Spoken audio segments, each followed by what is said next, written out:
Hey, I'm Michael, and this is Michael in the Middle. It's an intergenerational relational podcast for people who are interested in better human interaction. I'm glad you're here.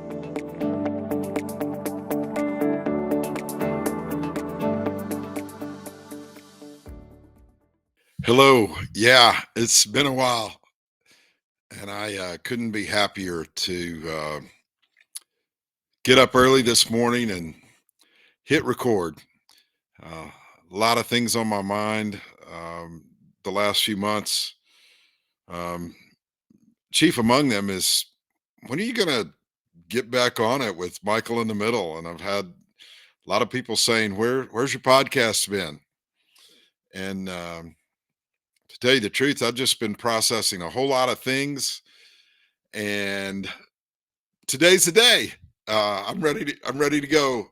Inspired in part by the memory of a sermon that my great friend Dwight Gunter preached a few years ago, where he told a story about a man in Los Angeles. And in fact, I saw this on Facebook yesterday and did a screenshot of it, sent it to Dwight, and it's the story of lawn chair Larry, so called by folks in the media. And here's a picture. It's the screenshot that I sent to Dwight of lawn chair Larry. Um, a guy in 1982, the year Sarah and I graduated, along with some great friends from Trevecca. We, uh, we had a great time together with so many different people, and Dwight and Karen among them. And so when Dwight shared this message a few years ago, I'd actually heard about the um, the episode, but had kind of forgotten about it. But here's that screenshot of lawn chair Larry. Uh, in 1982, a man tied 42 helium balloons to a lawn chair, packed a sandwich, beer, and a BB gun. Guy, had a lot of planning and forethought here, apparently, um, and he thought he would just do a quick backyard flight. And next thing you know, he's 16,000 feet in the air, and and didn't know what to do. He's in the flight pattern, I think, out at LAX, and it was just a mess. Somehow he made it back down to earth, and somebody said, "What were you thinking?" And he said, "Well, I don't know. Sometimes you just sit there. You gotta do something." So I have neither a lawn chair nor helium balloons nor a sandwich or any beer, and I don't have a BB gun. But I decided I can't just sit there anymore. I'm ready to go. I'm ready to roll. Get this thing back on the road with Michael in the Middle. I think it's going to be a fun time to see what happens with the podcast and with some other things that are going on in my life, and I'm going to talk about those here over the next few minutes. Um, I have to say that as I've looked back over these last couple of years in particular, I mean, it's actually um, almost 4 years since my mom died, and in December it'll be 2 years since my dad died. And I'm the oldest. Actually, to be grammatically correct, I'm the older of two sons that Talmadge and Janelle Johnson had. My younger brother Jeffrey, brilliant guy, leading the work of Nazarene churches in South Texas. Um, can't wait to see him, and again on a special trip that I'll probably will talk about in a subsequent podcast. But we're heading out to Oklahoma later in the month of November to honor the memory of our father. Uh, but anyway, I um, I I have thought a lot about what it means to be aging the way I am. Turning 65 in February here of this year, 2025, and thinking about a lot of different things related to the legacy that our parents left us, and the legacy of so many people who have been impactful in my life. Um, and am I up to the task of living up to that legacy? that I've been given.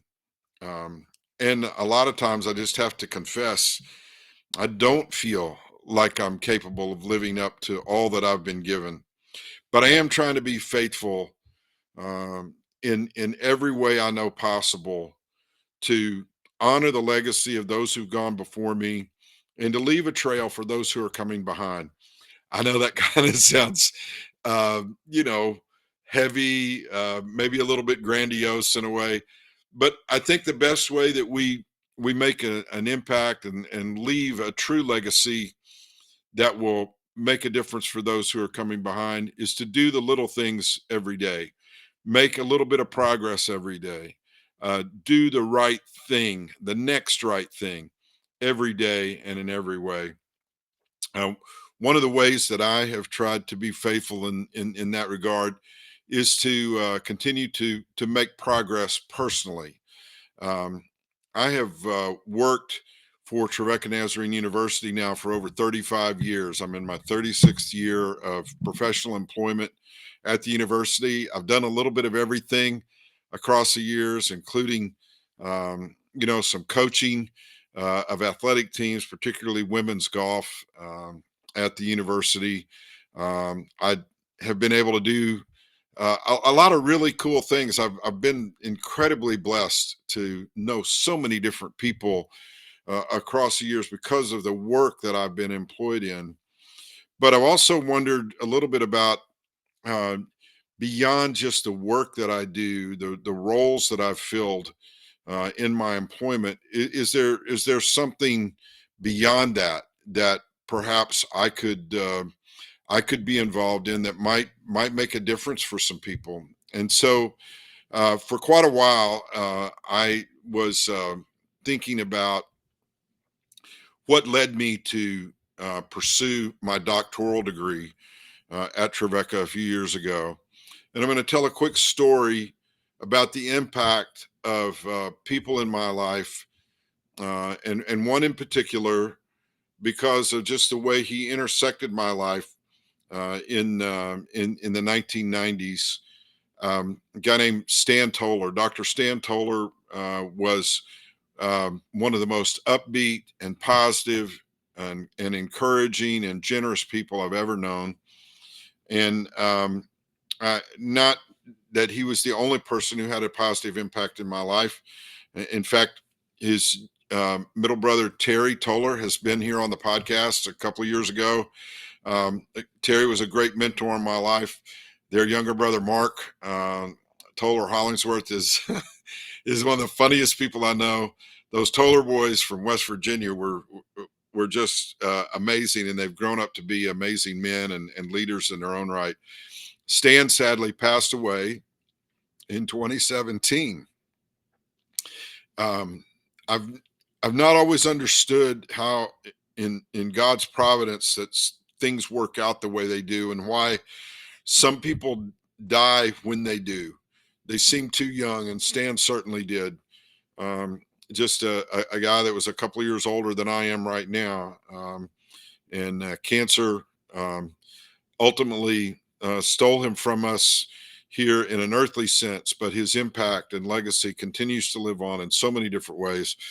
And Stan, when he passed in 2017, the family did a private memorial service in shortly after he had passed in November of 2017. But about a month later, several of us, in fact, over 1,000 of us, gathered at Bethany First Church of the Nazarene out there in the Oklahoma City area to honor Stan's legacy of leadership and goodness and generosity and encouragement.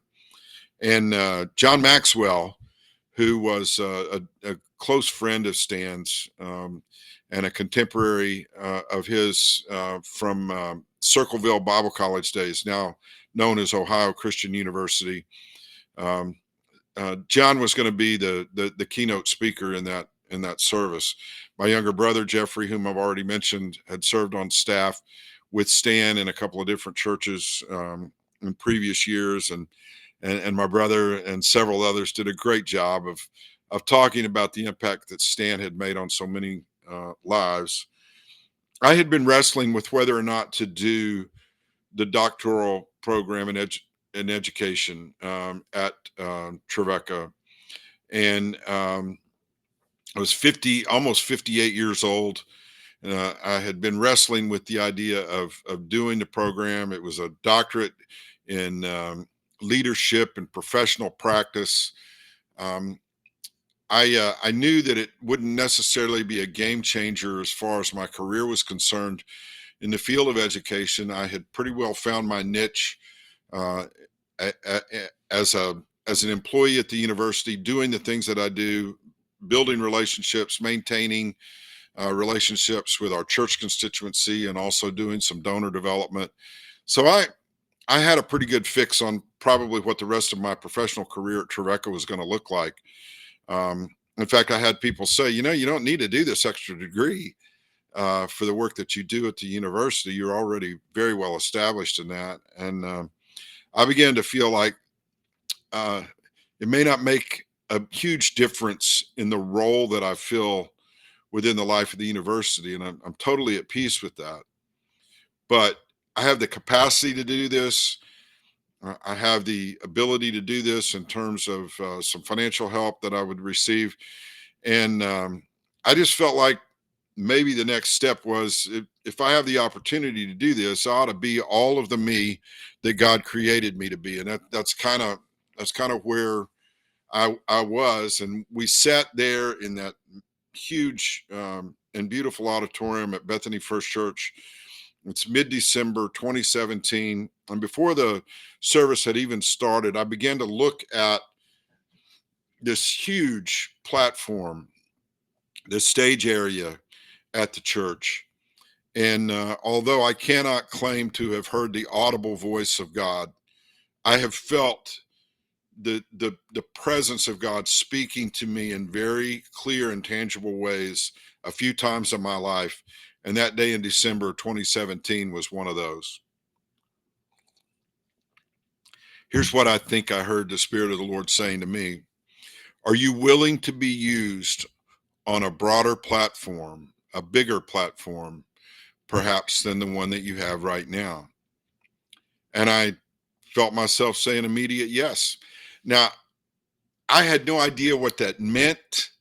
I I mean, for those of the folks who are listening who know me, I have I have felt like the work that I do at the university, the opportunity to interact with students across a broad spectrum, across a number of years, and now to work with our core constituency at the university in advancement and engagement activity. Man, how could I ever think that I could impact even more people? And I still am a little humbled to think that there might be something that I could say to a broader audience than the one to which my employment has called me. But I had that sense, and I said yes that day to whatever that meant. I dove in to do the doctoral program a month later, finished it in April of 2020, right in the middle of the pandemic. And here I am over 5 years later, and I don't know what that broader platform has meant beyond the podcast. And while I'm at it, I'm so close to 1,000 subscribers on YouTube. If you're listening or you're watching to this, please go to YouTube. Michael in the Middle. It matters. Michael in the Middle, the podcast on YouTube. Boy, I'd love it if you'd go subscribe and get us over that 1,000 mark and see if we can get this thing rolling even more. Now, back to John Maxwell for a minute. I had friends who had been saying, Michael, there's something that you ought to consider. The Maxwell Leadership Group has a certification process that someone like yourself ought to pursue. Gary Barker, my good friend who was on the podcast earlier this year, talked a lot about what that has meant in his life, and the ability to continue to grow and expand one's mind, one's experience, one's capabilities is something that I think all of us should pursue. And so here I am at 65, and I'm I'm launching out there trying something a little bit new. I'm not leaving Trevecca anytime soon, that I know of. Others might have a different idea, but I am today on this podcast putting myself out there, letting you know that I have, as of the end of August, achieved certification as a Maxwell Certified Leadership Team member. I went to Orlando, and I'm going to talk about two or three highlights from that experience, and I'll probably be talking about a lot more going forward. But here's the deal: um, if we ever arrive at a place where we don't think God can do any more with us, if we ever arrive at a place or an age where we think, "Man, I've learned all I can learn. I've topped out. This is as far as I can go." You're probably right. You'd also be right if you took a moment to say, "What can I learn today? What can I do today to grow and to be able to do even more for the sake of others?" I have been captivated by the story of the founder of Trevecca Nazarene University, what became Trevecca Nazarene. It was it was originally founded by a guy named J.O. McClurkin in 1901, and it was called the Literary and Bible Training School, and it was very humble. The whole idea was to help teach young people and to help people learn the Bible more. And it ultimately became this now global university in many respects because we offer classes to the entire world through our online presence. But really, as I've understood it, as an institution and as I've experienced it, it's been primarily through the location that we have since 1935 on a hill above Murfreesboro Pike, near downtown Nashville. Joe McClurkin, when he began to do the work of founding this institution that has now become the place where I not only have 3 degrees, it's where I've given the bulk of my time in terms of professional employment. The whole idea of learning and growing and becoming is something that is available to all of us. And so when I began to think about potentially doing this Maxwell training, I don't know where it's all going to take me, but I do know that's the hallmark of what the Maxwell leadership is about. And I'm sure other organizations, leadership organizations, preach similar messages along similar themes. But for me, it was all about um, having the opportunity to expand my reach, primarily because I wanted to do more speaking and writing. And as I got into it, I discovered that there's also this coaching element too, the ability to work with organizations, with individuals to help them grow. John Maxwell has written, I think, close to 100 books, if not more. But one thing that I've heard him say repeatedly is, "I want to learn something new every day." And that really struck me because when you arrive at a place of success, like a guy like John Maxwell, who has been recognized really now globally as one of the great leadership experts, for him to say that he wants to learn something new every day was really a challenge to me. And I have to admit that during this process of my wife and myself, of our losing our parents kind of scattered out over a 4-year period of time, we were busy with dealing with the newness of loss. And our parents lived to be old. Sarah's parents were 100, mine were in their mid 80s when they passed. We have no illusions of somehow being cheated out of life with our parents, but life changes.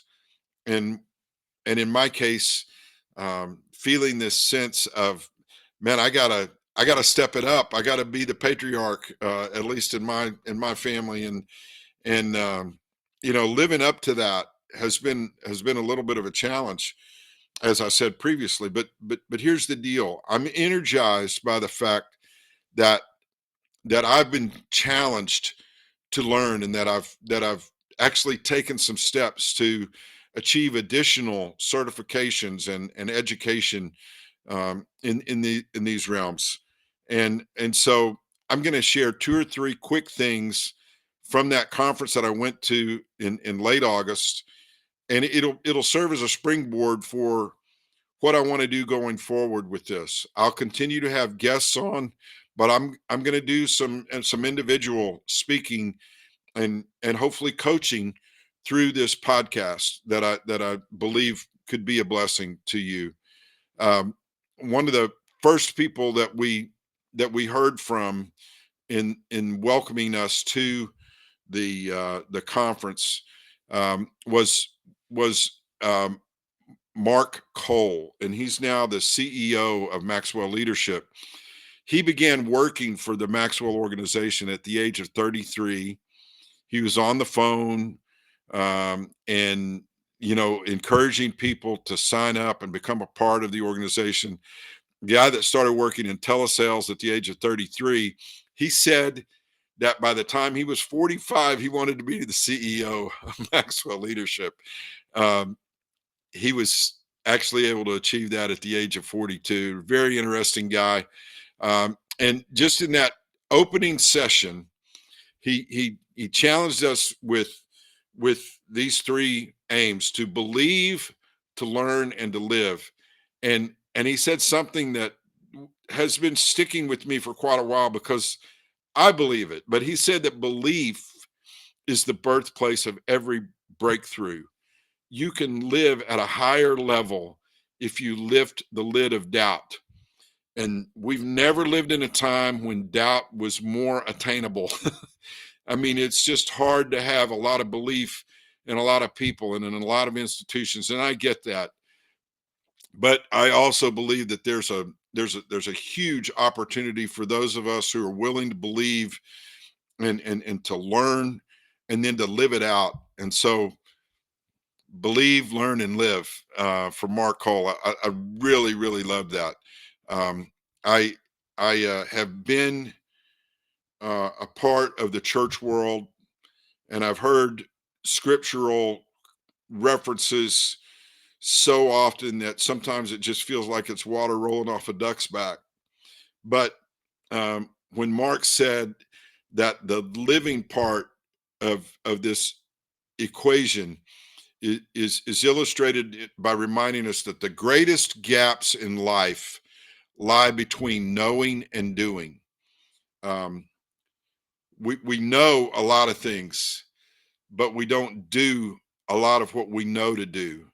So again, the greatest gaps in life between knowing and doing. And when Mark referred to Philippians chapter 3:16, the concept that Paul was laying out there about, just let us live up to what we've already attained. Man, if I would just live up to what I already know, um, I could, I could, I could be so much more effective. I think we all could. I loved that. Guy named Chris Robinson uh, came in and did a great job uh, talking about, um, you know, the. Well, I'll just say it like this: he gave us three questions to ask at the end of each day, and and and I actually, it took me, because the conference was pouring in so much information, it took me a while to process it. But here are three questions that we ought to ask ourselves at the end of every day. What did I learn today? Take note of who did I meet? And then what do I need to do as a result? I don't know what your occupation is. I don't know what your current pursuits are. But if we would ask ourselves at the end of every day, what did I learn today? Who did I meet? And now what do I need to do? Great formula for daily living. And then uh, when John Maxwell came up for the first time, it was just really cool. I mean, over I think it's approaching maybe 60,000 Maxwell Certified Leadership Team members worldwide in at least 20 countries. Um, Boy, do I feel special being part of a group of almost 60,000. But you know what? I do feel special in the sense that I had an opportunity and I took advantage of it. I spent some money, I invested in myself, and now I'm figuring out what that's going to look like going forward. With speaking and writing and maybe doing some coaching. Um, John started out as a pastor, and he continues to have great effectiveness as a preacher in certain settings. But he began to feel like maybe these leadership principles, this leadership mindset, um, could be helpful for the sake of the world, and and so he began to extend his leadership principles to folks outside of the church itself, and so I think John, one of John's keys has been to engage people from all different walks of life, different faith backgrounds, and he's done it based on the servant leadership examples that he saw in the life of Jesus as he was pastoring his churches. A guy named Rick Spees is somebody that works with John's team for daily logistics. At least as best I could tell, I had a chance to meet Rick and say hello to him, and ask him to pass along the fact that I was there to John, because not only Stan, but my parents had been able to meet John at different points along the way. Um, my dad was a big fan of Melvin Maxwell, John's father, who lived to be almost 100 and a great positive life force in his own right. Um, Rick talked of how John says that when they're walking through a room or a hallway, that John says you got to move slowly through the crowd. This allows one to take note of the people. It's one thing to see people, so that you don't bump into them. It's another thing to visually see people. I mean, look at them and think for just a moment about how you might interact with that person, or if nothing else, to say a quick prayer. God help that guy over there. Lord, be with that lady. I don't know what she's going through, but when you take time to make note of people, this intentional act adds value in terms of how you view them. And without fail, every time, according to Rick, John and his crew head out somewhere, John always says, let's go help some people today. Man, I love that idea. And so um, very quickly, I think this is probably where I'll wrap it up. Um, in terms of what I learned from that conference. I mean, and I took more notes than I ever dreamed I would. I filled up a couple of different little notepads and finished out a couple of notebooks that I keep to write things down. Um, so many notes, and I came back and I retyped them. I've got them in a document. They'll probably be showing up in different ways with things that I try to share. But here's one thing that I want to leave with you about vision and values. And this is something that you can see in John's books. Vision is what you see, values are what you do, and values are the soul of leadership. Values are like glue and they hold everything together. When you value people, they become more than a means to an end. And when you value adding value to another person, you're doing the work of God.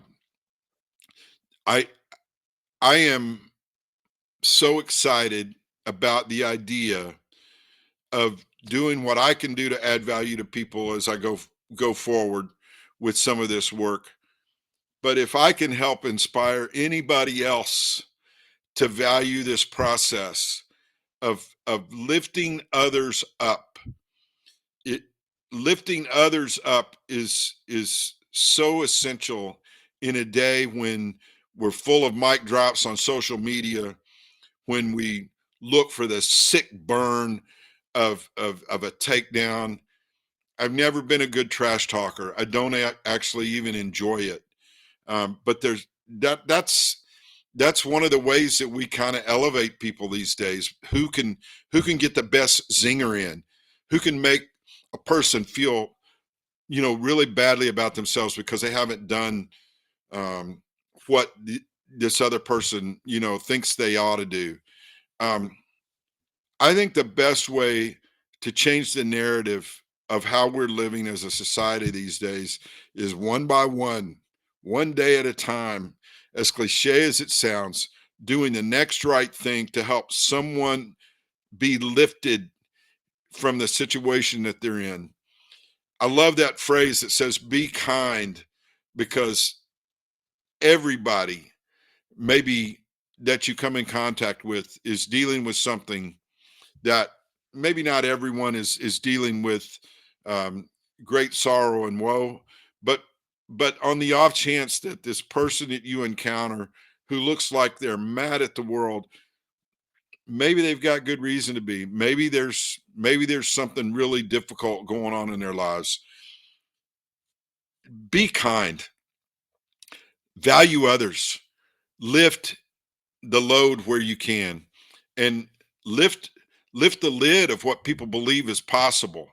I think one reason why we're dealing with a lot of the malaise that we have in this world is because we believe that this is the best that it can be, and I just believe that it's possible for us to help one another do better than we're doing, and do it in a positive and an encouraging way, to live generously, that goes beyond just giving money to a cause here and there. But I mean, give of yourselves to someone else, and we can do this, y'all. We can change the world one person at a time. Um, I I know I've said that a lot on this podcast, but I only say it because I believe it and because I've seen it happen when I've taken the chance to try to make a difference in someone else's life.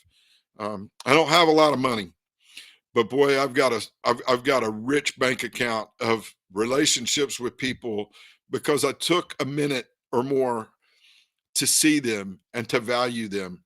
Uh, you just can't go wrong when you do something to lift another person and to try to lighten their load. It's one of the most gratifying things you can possibly do.